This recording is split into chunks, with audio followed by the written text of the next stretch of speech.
વિદ્યાર્થી મિત્રો, ગયા વખતે આપણે નિષ્ક્રમણ ઉર્જા, નિષ્ક્રમણ ઝડપનું સૂત્ર મેળવ્યું. હવે આપણે આગળ પૃથ્વીના ઉપગ્રહો વિશેનો અભ્યાસ કરીશું. મુખ્ય 3 થી 4 થિયરીઓ જે છે તે થિયરીઓ હંમેશા પરીક્ષામાં પૂછાતી હોય છે, તો તેનો આપણે આગળ અભ્યાસ કરીએ. પૃથ્વીના ઉપગ્રહો અર્થ સેટેલાઇટ કોઈ પણ ગ્રહની આસપાસ ગ્રહની પરિભ્રમણની દિશામાં પરિક્રમણ કરતા પદાર્થને તે ગ્રહનો ઉપગ્રહ કહે છે.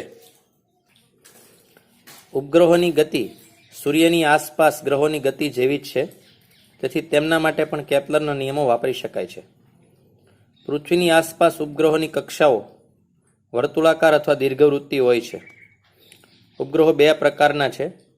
એક કુદરતી ઉપગ્રહ. ચંદ્ર એ પૃથ્વીનો કુદરતી ઉપગ્રહ છે. ચંદ્રની કક્ષા વર્તુળાકાર અને આવર્તકાળ લગભગ 27.3 દિવસ છે, એટલે કે એટલા સમયમાં એક સર્કલ પૂરું કરે, એક પરિભ્રમણ પૂરું કરે છે. ચંદ્રનો તેની અક્ષને ફરતા પરિભ્રમણનો આવર્તકાળ લગભગ આટલો જ છે, એટલે પોતાની ધરી ઉપર ફરે છે તે. એટલે ચંદ્રને પૃથ્વીની ફરતે ફરતા જેટલો સમય લાગે તે, અને પોતાની ધરી ઉપર ફરતા સમય લાગે તે લગભગ સરખા જેવો છે. ગુરુના ગ્રહને આમ ઘણા ઉપગ્રહો છે. મંગળને પણ ફોબોસ ડીમોસ ઉપગ્રહો છે. બીજા ઉપગ્રહોનો બીજો પ્રકાર છે કૃત્રિમ ઉપગ્રહ. 1957માં રશિયન વૈજ્ઞાનિકોએ તરતો મૂકેલો એક સ્પુટનિક માનવ જાતે બનાવેલો સૌ પ્રથમ કૃત્રિમ ઉપગ્રહ હતો. ભારતે 19 એપ્રિલ 1975માં આર્યભટ્ટ તથા ઇનસેટ શ્રેણીના ઘણા ઉપગ્રહો સફળતાપૂર્વક તરતા મૂક્યા છે. આજના સમયની જો વાત કરીએ તો ભારત આ ક્ષેત્રે હરણફાળ ભરી છે, અને અવકાશમાં ઉપગ્રહોને મૂકવાના સેટેલાઇટ લોન્ચિંગ જે છે તેમાં ભારત સૌથી એક વિકસિત દેશ તરીકે ઉભરી આવ્યો છે. તમે આજના ન્યૂઝપેપર, ટીવી વગેરેમાં આ માહિતી જોઈ કે સાંભળી છે. ઉપગ્રહ જે છે એ દૂરસંચાર, જીઓફિઝિક્સ અને હવામાનશાસ્ત્ર જેવા ક્ષેત્રમાં વ્યવહારિક રીતે ઉપયોગી છે.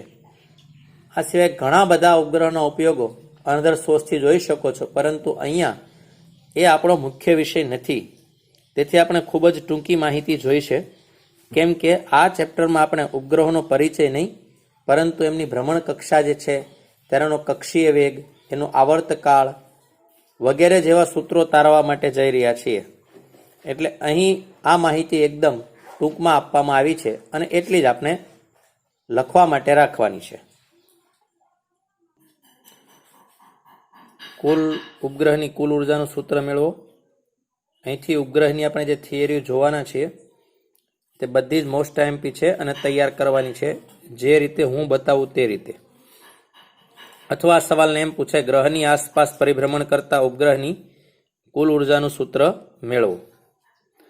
જુઓ, આ એક પૃથ્વી છે, અને પૃથ્વીની આસપાસ પૃથ્વી છે આકૃતિમાં, એમની ફરતે આર અંતરે ગ્રહ છે. વિદ્યાર્થી મિત્રો, આ જે આર અંતર છે ને એ સમજવા માટે, યાદ રાખવા માટે આ પદ્ધતિ ખૂબ સારી છે. આપણી ટેક્સ્ટબુકમાં શું કર્યું છે, અહીંયા સુધીનું અંતર જે છે તે આર ઈ લીધું, અને અહીંયાથી અંતર એચ લીધું. તેથી આ આર એકના બદલે દર વખતે આર ઇઝ ઇક્વલ ટુ આપણી ટેક્સ્ટબુકમાં આર ઈ પ્લસ એચ આવશે. એટલે વાત એકની એક છે, પરંતુ અહીંયા આપણે આર લઈએ એ આપણી સરળતા છે. મૂળ મુદ્દો એ છે કે કેન્દ્રથી અંતર માપવું, તે વાત આપણે ભૂલતા નથી. આપણે ટેક્સ્ટબુકમાં સપાટીથી અંતર લીધું છે, એટલે પૃથ્વીની ત્રિજ્યા એમાં ઉમેરેલી છે. આટલો ફરક છે. તેથી જ્યાં જ્યાં આપણે આર હશે ત્યાં તમે આર ઈ પ્લસ એચ કરી નાખશો તો તમને ટેક્સ્ટબુકમાં એ થિયરી દેખાશે, પરંતુ એની જરૂર નથી. આ જ રીતે તમારે યાદ રાખવાની છે, આ જ રીતે શીખવાની છે.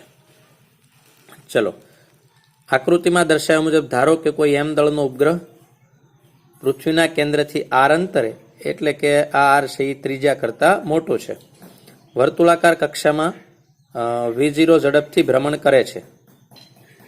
અહીં R ઇઝ ઇક્વલ ટુ, મેં હમણાં તમને કીધું તો R ઇઝ ઇક્વલ ટુ શું છે? RE પ્લસ H, જ્યાં RE એ પૃથ્વીની ત્રિજ્યા છે અને H એ સપાટીથી અંતર છે. બસ આ બાબત છે, યાદ રાખીશું. હવે ઉપગ્રહની વર્તુળાકાર કક્ષા માટે જરૂરી કેન્દ્રગામી બળ તેના પર લાગતા પૃથ્વીના ગુરુત્વાકર્ષણ બળ દ્વારા પૂરું પડાય છે. કોઈ પણ પદાર્થને ગોળ ફરવું હોય તો એને કેન્દ્રગામી બળ લાગે છે, જે વાત આપણે આપણા ચેપ્ટરોમાં આગળનામાં શીખીશું, અથવા તમારે આવી ગઈ છે વર્તુળમય ગતિનું ટોપિક ચાલ્યો હશે તો તે કેન્દ્રગામી બળ mv²/r એનું સૂત્ર છે. એ અહીંયા કોણ પૂરું પાડે છે? તો અહીંયા ગુરુત્વાકર્ષણ બળ પૂરું પાડે છે, જેને ટૂંકમાં ઘણી વખત KB બરાબર ગુબ, એટલે કે કેન્દ્રગામી બળ બરાબર ગુરુત્વાકર્ષણ બળ એમ પણ ઘણી વખત લખ્યું હોય છે. આ સૂત્ર છે એ આપણા માટે આગળના ટોપિકનું છે. કદાચ ચાલી ગયું છે, અથવા તો યાદ રાખી શકો કે વર્તુળાકાર માર્ગે કોઈ પદાર્થ નિયમિત વર્તુળમય ગતિ કરતો જાય, તમને કેન્દ્ર તરફ કેન્દ્રગામી બળ જે લાગતું હોય તે mv²/r જેટલું સૂત્ર છે. તો અહીંયા બંને બાજુથી mm કેન્સલ થઈ જાય છે, બંને બાજુથી mm જે છે તે કેન્સલ થશે. રાખ્યું છે કેટલામ કે ગતિ ઉર્જા કરવા માટે આપણને r અને r² ખાલી આપણે હટાવ્યા છે. એક r ગયો, એક r અહીંયા વધ્યો છે. તો mv² gme/r બંને બાજુ 1/2 વડે ગુણાકાર કર્યા છે. એટલા માટે કેમ કે ગતિ ઉર્જાનું સૂત્ર આપણે બનાવવું હતું, એટલા માટે આપણે 1/2 બંને બાજુ. તો અહીંયા થઈ ગયું 1/2 mv², એટલે ગતિ ઉર્જા બની ગઈ બરાબર gmem/2r. હવે પૃથ્વી અને ગ્રહના તંત્રની સ્થિતિ ઉર્જાનું સૂત્ર આપણે અગાઉ સાબિત કરેલું છે, U is equal to gmem/r. આપણે કુલ ઉર્જાનું સૂત્ર તારવવું છે, તો કુલ ઉર્જા એટલે શું? ગતિ ઉર્જા પ્લસ સ્થિતિ ઉર્જા. ઉપગ્રહની કુલ ઉર્જા બરાબર ઉપગ્રહની ગતિ ઉર્જા પ્લસ એની સ્થિતિ ઉર્જા. તો બંને આપણે મેળવ્યા છે, બંનેનો આપણે સરવાળો કરીશું. હવે જો અંશ બંનેનો સરખો દેખાય છે, અહીંયા છેદ જે છે એમાં આપણને 2r દેખાય છે, એટલે કે અડધું છે અહીંયા દેખાય છે. તો 1/2 છે અને એમાંથી ફૂલ બાદ થાય છે, તો શું હશે? -1/2 વાળું વધશે.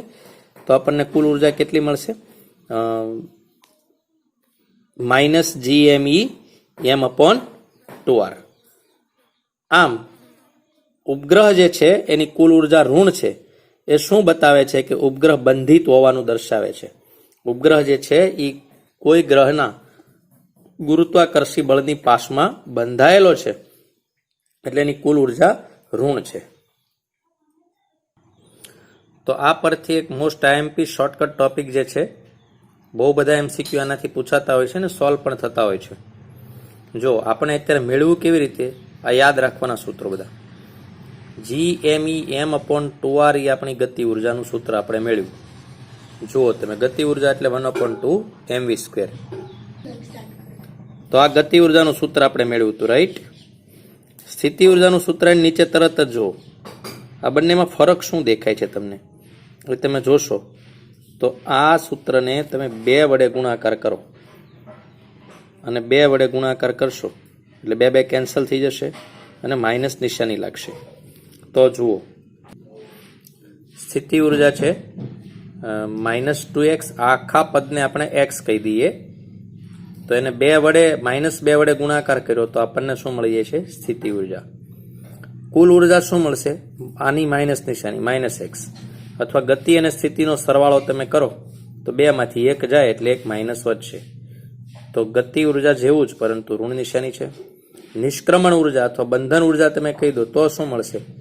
તો આની જેમ જ સરખી બંને, gmem/2r. આપણે આ ફોર્મ્યુલા યાદ રાખશું. 12થમાં ઇલેક્ટ્રોન ન્યુક્લિયસની ફરતે ફરે તેની પણ ગતિ ઉર્જા, સ્થિતિ ઉર્જા, કુલ ઉર્જા અને બંધન ઉર્જાના આ જ સૂત્રો છે. કોઈ સૂત્ર આપવામાં આવે અથવા અમુક જૂલ આપવામાં આવે, તમને એમ કહેવામાં આવે કે આટલા જૂલ ગતિ ઉર્જાથી કોઈ ઇલેક્ટ્રોન ફરે છે, તો એની કોઈ પણ, ક્યારેક સ્થિતિ ઉર્જા પૂછે, ક્યારેક કુલ ઉર્જા પૂછે, તો ક્યારેક બંધન ઉર્જા પૂછે. આ રિલેશન ગમે તેમ કરીને વારંવાર યાદ રાખવાનો. જે કોઈની ફરતે વર્તુળાકાર ગતિ કોઈ પદાર્થ કરતો હોય તો એ બધાને આ રૂલ લાગુ પડે છે, ફક્ત ગુરુત્વાકર્ષણ માટે નથી. તેથી મોસ્ટ આઈએમપી ટોપિક છે. આ રિલેશન તમારે બરાબર યાદ રાખવાનું છે. આના ઉપરથી આપણે મેળવ્યો છે. સૂત્રો તો છે જ, પણ આ જો યાદ રહી જાય તો કોઈ પણ એક સૂત્રમાંથી યાદ રાખો એટલે બધા સૂત્રો ઓટોમેટિકલી બનાવતા તમને આવડી જાય. તેથી આ મોસ્ટ આઈએમપી બાબત છે. તમે બરાબર ધ્યાનથી જોજો, શીખજો. આગળ જોઈએ. બીજો અતિ મહત્વનો સવાલ છે. આપણે કક્ષીય ઉર્જાનું સૂત્ર મેળવ્યું, ત્યારબાદ ઉપગ્રહ માટે કક્ષીય વેગનું સૂત્ર મેળવવું. તો આમાં પણ મિત્રો આપણે આર પૃથ્વીના સેન્ટરથી જ લીધો છે. આપણી ટેક્સ્ટબુકમાં સૂત્ર થિયરી છે, ફરક એટલો છે RE + H છે, પણ આપણે શીખીશું આ મુજબ અને આ પ્રમાણે શીખીશું, આ મુજબ જ લખવાનું છે. તો એક ગ્રહ V0 વેગથી ફરી રહ્યો છે, એનો કક્ષીય વેગ છે, તેનું સૂત્ર આપણે મેળવ્યું છે. આકૃતિમાં M દળનો ઉપગ્રહ પૃથ્વીના કેન્દ્રથી R અંતરે V0 ઝડપથી વર્તુળાકાર કક્ષામાં ગતિ કરે છે. પૃથ્વીનું દળ જે છે એ ME અને પૃથ્વીની ત્રિજ્યા જે છે એ RE છે. ઉપગ્રહની વર્તુળાકાર ગતિ માટે જરૂરી કેન્દ્રગામી બળ આપણને ખબર છે, ગુરુત્વાકર્ષણ બળ પૂરું પાડે છે. બધા સૂત્રોની શરૂઆત આ જ છે કે કેપ બરાબર ગુબ, કેન્દ્રગામી બળ બરાબર ગુરુત્વાકર્ષણ બળ. તો mv²/r મેં તમને હમણાં શીખવાડ્યું હતું, જી છે. હવે આ વખતે આપણે V કરતા બનાવો છે, તો આ વખતે આપણે ને પણ ઉડાડી દઈશું અને એક એક R ને ઉડાડી દઈશું. તો ખાલી કોણ વધશે? V0² વધશે. અહીંયા V ને આપણે અંડરરૂટમાં V લઈ લઈએ એટલે સામેનું પેજ અંડરરૂટમાં સામેનું પદ જતું રહેશે. તો આને કક્ષીય વેગનું સૂત્ર કહે છે. બહુ આસાન છે, 3 સ્ટેપની ગણતરી છે અને 2 જ લાઈન ખાલી આકૃતિમાંથી જોઈને લખવાની છે આ બંને. તો આ પણ 2 માર્કમાં પૂછાતું હોય છે. કક્ષીય વેગનું સૂત્ર છે, યાદ રાખીશું. ત્રીજો મહત્વનો સવાલ છે, પૃથ્વીના ઉપગ્રહ માટે આવર્તકાળનું સૂત્ર તારવો. વિદ્યાર્થી મિત્રો, હવે જ્યારે પણ કોઈ મંગળવારે પરીક્ષા છે ત્યારે આ 3 થિયરીઓમાંથી 1 અથવા 2 ફરજિયાત પૂછાશે. આ MP થિયરીઓ છે. ઉપગ્રહને પૃથ્વીની આસપાસ એક પરિભ્રમણ પૂરું કરતા લાગતા સમયને તેનો આવર્તકાળ કહેવાય. આવર્તકાળ T સમયમાં ઉપગ્રહે કાપેલું અંતર હંમેશાનો પરિઘ એટલે 2πr જેટલું હોય છે. અને કક્ષીય ઝડપનું સૂત્ર, એની કક્ષીય ઝડપ V0 = 2πr/t, કેમ કે તમે શીખ્યા છો ઝડપ એટલે અંતર છેદમાં સમય. હવે ફરીથી આ જ ફોર્મ્યુલા પહેલા લખો કે પછી આ લખો, 3 માં શરૂઆત છે. કેન્દ્રગામી બળ બરાબર વર્તુળાકાર કોઈ પણ ગતિ માટે અહીંયા ગુરુત્વાકર્ષણ બળ પૂરું પાડે છે. જ્યાં M ઉપગ્રહનું દળ છે, પૃથ્વીનું દળ છે, ઉપગ્રહના માર્ગની ત્રિજ્યા છે. તો અહીંયા છે V0 છે, V0. આ V0 નો વર્ગની જગ્યાએ આ કિંમત આપણે અહીંયા મૂકી દેવાની છે, આની જગ્યાએ. એટલે M/R વધશે, બાજુમાં આ બધાનો વર્ગ ગોઠવાઈ જશે. જોઈએ, જો M/R એમ જ 2πr હતું તો 2 નો વર્ગ 4, પાઈ નો વર્ગ R નો વર્ગ અપોન T હતું તો T². હવે અહીંયા આ M જે છે એ કેન્સલ થઈ જશે, એક R અહીંયા કેન્સલ થઈ જશે, અથવા અહીંયા પણ તમે ઉડાડી શકો છો, એક R જશે. તો T² ને આપણે કરતા બનાવી એટલે T² અહીંયા આવી જાય, તો આ આખું સ્ટેપ અહીંયા આવી જાય. તો R ઉપર જતો રહે અને છેદમાં GME વધશે. MM તો કેન્સલ થઈ ગયા છે બંને બાજુથી, તો આ T² અહીંયા આવી જશે, આ GM છેદમાં આવી જાય, R² ઉપર જતો રહે. તો R ની 4 ઘાત ગણીને એક R ઉડાડી નાખો તો R ની 3 ઘાત વધશે. તો આ કેપ્લરનો જે ત્રીજો નિયમ છે, T² ચલે છે R3, આટલી બાબત જે છે તે અચળ છે કોઈ પણ માટે, તો સાબિત થાય છે. અહીંથી થોડું આપણે આવર્તકાળનું એક સૂત્ર વધુ સાદુરૂપ આપીને આપણે મેળવીએ છીએ, જે આપણી ટેક્સ્ટ બુકમાં છે તે જોઈએ. જોકે આ પણ છે જ, પણ થોડું પ્લસ સાદુરૂપ જોઈએ છીએ. જો આ સૂત્ર આપણે છેલ્લે જોયું છે, એમાં અહીંયા બંને બાજુ વર્ગમૂળ કરું એટલે આ T થઈ જાય, 4 નું વર્ગમૂળ 2 થઈ જાય, π² નું વર્ગમૂળ પાઈ થઈ જાય, R3/GME અંડરરૂટમાં આવી જાય. હવે આપણને ખબર છે કે G જે છે ગુરુત્વ પ્રવેગ G, એનું સૂત્ર શું છે? તો એનું સૂત્ર છે G = GME/r². તો અહીંયા આર નો ઘન છે, 1/g લઈએ તો શું થાય? આર ઉપર જતો રહે, GME નીચે, r² ઉપર, GME નીચે. તો અહીંયા એક આર જે છે એ આટલામાંથી સ્ક્વેર વાળું સૂત્રનો બની ગયો G1/, અને એક આર વધ્યો, એટલે આ સૂત્ર છે. હવે આર ને તમે આપણી ટેક્સ્ટ બુક મુજબ આર ના બદલે મેં તમને વારંવાર કીધું, દરેક જગ્યાએ RE+H મૂકી દો એટલે ટેક્સ્ટ બુકમાં લખેલું તમને દેખાય. જો કે એ જરૂરી નથી એમ કરવું. એમ કરવું ક્યારે પડે કે પૃથ્વીની સપાટીથી કોઈ દાખલામાં જો અંતર આપ્યું હોય તો 100% એમાં પૃથ્વીની ત્રિજ્યા ભેળવવી પડે, આ આર માટે ઉમેરવી પડે એની અંદર. જો સપાટીથી માપ આપ્યું હોય તો, કેન્દ્રથી આપ્યું હોય તો કોઈ ઇસ્યુ નથી, તો આ જ ચાલવાનું છે. હવે જુઓ, આર ના બદલે એકવાર શું લખ્યું આપણે? RE+H, તો આવું સ્વરૂપ દેખાશે. અને પૃથ્વીની સપાટી માટે આર ના બદલે RE લખીશું. જો મેં લખ્યું પૃથ્વીની સપાટી ઉપર આર ના બદલે RE, તો આપણને સપાટી ઉપર આવર્તકાળ જે છે એ આટલો દેખાશે. તો આ સૂત્રો થોડા પ્લસ આપણે 100% લખીશું. વિડીયોને તમે નાની બાબત છે, બહુ ધીમે ધીમે રાખું છું, સ્ટોપ કરતા કરતા તમે લખી દેજો. જ્યારે થિયરી લખો છો ત્યારે પીડીએફમાં છેલ્લે તમને અહીંયા સુધી સૂત્ર દેખાતું છે. તમારે ક્રમશઃ બહુ આસાન છે, અંડરરૂટ કરીને આ સૂત્રો તમે પ્લસ કરી દેજો, લખી દેજો, જે તમારી જાણકારી માટે છે. ભૂસ્થિર ઉપગ્રહ એટલે શું? પૃથ્વીની સપાટીથી તેની ઊંચાઈ ગણો અને તેનો ઉપયોગ લખો. તો આપણે ભૂસ્થિર અને ધ્રુવીય ઉપગ્રહો વિશેના બંને ટોપિકો જોઈએ. પૃથ્વીના જે ઉપગ્રહોનો કક્ષીય આવર્તકાળ 24 કલાકનો હોય તે ઉપગ્રહ પૃથ્વી પરથી જોતા સ્થિર દેખાય, આવા ઉપગ્રહને એટલે કે સેટેલાઇટને ભૂસ્થિર ઉપગ્રહ અથવા જીઓસ્ટેશનરી સેટેલાઇટ કહેવામાં આવે છે. હવે સાથે સાથે ફરતા હોય તો આપણે હંમેશા એક સપાટીને જોઈ શકતા હોય અને આપણને હંમેશા એ સ્થિર લાગે, આપણી સામે લાગે. જેટલી સ્પીડથી પૃથ્વી ફરે એટલી સ્પીડથી ગ્રહ ફરતો હોય તો આપણને એમ લાગે કે બંને ગ્રહ સ્થિર છે, બંને સાથે છે. એટલે જેનો આવર્તકાળ 24 કલાકનો હોય પૃથ્વીના જેટલો, એ આપણને સ્થિર દેખાય. જીઓસ્ટેશનરી સેટેલાઇટ પૃથ્વીની આસપાસ વિષુવવૃત્તીય સમતલમાં પશ્ચિમ દિશાથી પૂર્વ દિશા તરફ પરિક્રમણ કરતા હોય, એટલે પૃથ્વી ફરે એમ જ. જુઓ આકૃતિ એક દર્શાવી છે, વિષુવવૃત્તીય સમતલ છે, આ પૃથ્વીની ત્રિજ્યા છે, એનાથી h જેટલી ઊંચાઈ ઉપર આવી વિષુવવૃત્તીય કક્ષામાં એ ફરે છે. અહીંયા નોર્થ સાઉથ દર્શાવ્યું છે, અને આ ટોટલ અંતર જે છે તે આર છે. આપણે આનો જ ઉપયોગ જનરલી કરતા હોઈએ છીએ. સપાટીથી કોઈ માપ આપ્યું હોય તો જ આપણે RE મૂકીએ છીએ. પૃથ્વીનો પોતાની ધરીની આસપાસ ભ્રમણનો આવર્તકાળ 24 કલાકનો અને જીઓસ્ટેશનરી સેટેલાઇટનો આસપાસ આવર્તકાળ પણ 24 કલાક એટલે સમાન હોય. આવા સેટેલાઇટને ભૂસ્થિર ઉપગ્રહ કહે છે, જે આપણે અગાઉ પણ જોતા હતા.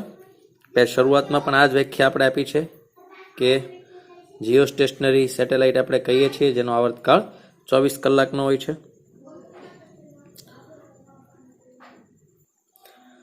પૃથ્વીના કેન્દ્રથી આર અંતરે તરતા મૂકેલા ઉપગ્રહનો આવર્તકાળ, આ સૂત્ર આપણે અગાઉ તાર્યું છે, રાઈટ. એમાં આર ઘનને આપણે કરતા બનાવીએ છીએ. અને તો શું થશે? આ અહીંયા જશે, આ છેદમાં આવશે, તો જો T²/4π × GME અંશમાં છે. આર હોય તો આમનું ઘનમૂળ થશે. આ આપણને સૂત્ર મળ્યું. હવે જુઓ, જીની કિંમત આપણને ખબર છે. આ છે પૃથ્વીનું દળ, આ છે આવર્તકાળ એટલે કે 24 કલાક × 36 એટલે સેકન્ડમાં કન્વર્ટ કર્યો છે, અને રેડિયસ આ જે છે એ આપણને તો મળે 42,260 કિલોમીટર. હવે જુઓ, પૃથ્વીની સપાટીથી ભૂસ્થિર ઉપગ્રહની ઊંચાઈ કેટલી થાય? આ તો આપણને કેન્દ્રથી મળી છે, તો એમાંથી ત્રિજ્યા બાદ કરી દઈએ તો 6,400 કિલોમીટર બાદ કરતા 35,860 કિલોમીટર થાય. આ સિવાય બીજી કોઈ પણ ઊંચાઈ માટે સેટેલાઇટ ભૂસ્થિર રહી શકે નહીં. આ અગત્યની વાત છે. ભૂસ્થિર ઉપગ્રહનો ઉપયોગ તો આપણે હમણાં અગાઉ જોયો છે. સંદેશા વ્યવહાર ઉપરાંત તેનો ઉપયોગ ગ્લોબલ પોઝિશનિંગ સિસ્ટમ, જે જીપીએસનો આપણે ઉપયોગ કરીએ છીએ તે છે. જોકે આટલી બધી માહિતી, વધુ માહિતી આપણા કોર્સમાં નથી, પણ આપણે આટલી પૂરેપૂરી માહિતી જે છે તે શીખી અને યાદ રાખવાની છે. ધ્રુવીય સેટેલાઇટ પર ટૂંક નોંધ લખો. ધ્રુવીય ઉપગ્રહ અંગે પ્રાથમિક માહિતી તમે આપો. ધ્રુવીય સેટેલાઇટ પૃથ્વીની ફરતે ઉત્તર દક્ષિણ દિશામાં ભ્રમણ કરતા હોય છે, જ્યારે પૃથ્વીનું પોતાની ધરી આસપાસનું ભ્રમણ પશ્ચિમથી પૂર્વ તરફનું હોય છે. તેઓ પૃથ્વીની સપાટીથી લગભગ 800 કિલોમીટર ઊંચાઈએ હોય છે. તેમનો આવર્તકાળ લગભગ 100 મિનિટનો હોય, એટલે લગભગ એક દિવસમાં કેટલી બધી વખત પૂરેપૂરી પૃથ્વીને જોઈ શકે છે. આ ધ્રુવીય કક્ષા દેખાય છે, આવી રીતે ઉપગ્રહ ફરતો હોય છે. ધ્રુવીય સેટેલાઇટમાં રાખેલા કેમેરાની મદદથી એક ભ્રમણમાં પૃથ્વીનો એક પાતળો પટ્ટા જેવો વિસ્તાર જોઈ શકાય છે. બીજા ભ્રમણમાં પ્રથમ પટ્ટીની બાજુની પટ્ટીનો વિસ્તાર જોઈ શકાય છે. આમ સમગ્ર દિવસ દરમિયાન સમગ્ર પૃથ્વીનું અવલોકન ઘણી વાર કરી શકે છે. ધ્રુવીય સેટેલાઇટ પરથી મળેલી માહિતી હવામાનશાસ્ત્રમાં, દૂર સંવેદનમાં એટલે કે રિમોટ સેન્સિંગમાં, પર્યાવરણ અભ્યાસમાં અને જાસૂસીનો ઉપયોગ તરીકે થાય છે. વિદ્યાર્થી મિત્રો, થિયરીની દ્રષ્ટિએ લગભગ છેલ્લો ટોપિક આ ચેપ્ટરનો છે, તે છે વજન વિહીનતા. તો વજન વિહીનતા એટલે શું, યોગ્ય ઉદાહરણ આપી સમજાવું. જ્યારે કોઈ પદાર્થનું વજન શૂન્ય થાય અથવા કોઈ સપાટી વડે પદાર્થ પર લાગતું પ્રતિક્રિયા બળ શૂન્ય થાય, ત્યારે તે પદાર્થ વજન વિહીનતાની સ્થિતિમાં છે એમ કહેવાય. સ્પ્રિંગ કાંટાને છત સાથે લટકાવીને તેના બીજા છેડે યોગ્ય દળ લટકાવતા સ્પ્રિંગની લંબાઈમાં વધારો થાય, જેના ઉપરથી પદાર્થનું વજન જાણી શકાય. હવે આ સ્પ્રિંગને દળ સાથે મુક્ત પતન કરાવવામાં આવે તો સ્પ્રિંગ ખેંચાતી નથી, કારણ કે ગુરુત્વાકર્ષણ બળ લાગે જે પદાર્થને ખેંચતું હતું એની જોડે વજન કાંટો પણ જાય છે, તો વજન નોંધાતું નથી. આ ઘટનાને વજન વિહીનતા કહેવામાં આવે છે. કોઈ લિફ્ટ હોય, એ લિફ્ટને મુક્ત પતન કરાવવામાં આવે. આ ટોપિક આપણે આગળ શીખવાના છીએ આપણા ચેપ્ટરોમાં, અગાઉ સર તમને શીખવાડશે. તો લિફ્ટને મુક્ત પતન કરાવવામાં આવે તો તેમાં રહેલી વ્યક્તિનું પરિણામી વજન કેટલું થાય, તો W બરાબર mg નીચે તરફ હોય અને ma જેટલું ઉપર તરફ હોય, જેને સુડો ફોર્સ કહેવામાં આવે છે. પરંતુ એ બરાબર g હોય એટલે mg માઇનસ mg, તો W ઇઝ ઇક્વલ ટુ 0. તો વ્યક્તિનું પરિણામી વજન શૂન્ય થાય, તેને વજન વિહીનતા કહેવામાં આવે છે. જો લિફ્ટનો કેબલ તૂટી જાય ને તો આવી સ્થિતિ થાય. ધારો કે કોઈ લિફ્ટ છે, તો લિફ્ટનો વજન કાંટો લઈને તમે ઊભા રહી જાઓ ઉપર, સ્થિર લિફ્ટ હોય ત્યારે. હવે ઉપર તરફ પ્રવેગી ગતિ તમે કરાવો તો વજન વધી જાય, આ mg પ્લસ ma થઈ જાય. નીચે તરફ પ્રવેગી ગતિ તમે કરાવશો તો વજન ઘટેલું દેખાય. પરંતુ જો લિફ્ટનો કેબલ કપાઈ જાય તો કાંટો 0 ઉપર આવી જાય, જેને વજન વિહીનતા કહી શકાય છે. આ આપણી આ ચેપ્ટરનો છેલ્લો ટોપિક છે થિયરીનો. બીજી ઘટના જોઈએ. પૃથ્વીની આસપાસ ફરતા ઉપગ્રહના દરેક ભાગને પૃથ્વીના કેન્દ્ર તરફ પ્રવેગ હોય છે. આ પ્રવેગ તે સ્થાને પૃથ્વીના ગુરુત્વ પ્રવેગ જેટલો હોય છે. તેથી તેની અંદરની દરેક વસ્તુ વજન રહિત સ્થિતિમાં મુક્ત પતનની અવસ્થામાં રહે છે. આમાં પણ પરિણામી બળ F બરાબર mg ડેશ માઇનસ mac, જે એસી કેન્દ્રગામી પ્રવેગ છે, જેને v²/r કહેવાય. અને એ પણ જીના જેટલો હોય એટલે પણ F બરાબર 0 થાય. સ્પેસ ક્રાફ્ટમાં રહેલા માનવી પર પણ જાણે કોઈ જ ગુરુત્વાકર્ષણ બળ લાગતું નથી. આમ તો તેઓ વજન વિહીનતાની સ્થિતિમાં જ હોય છે.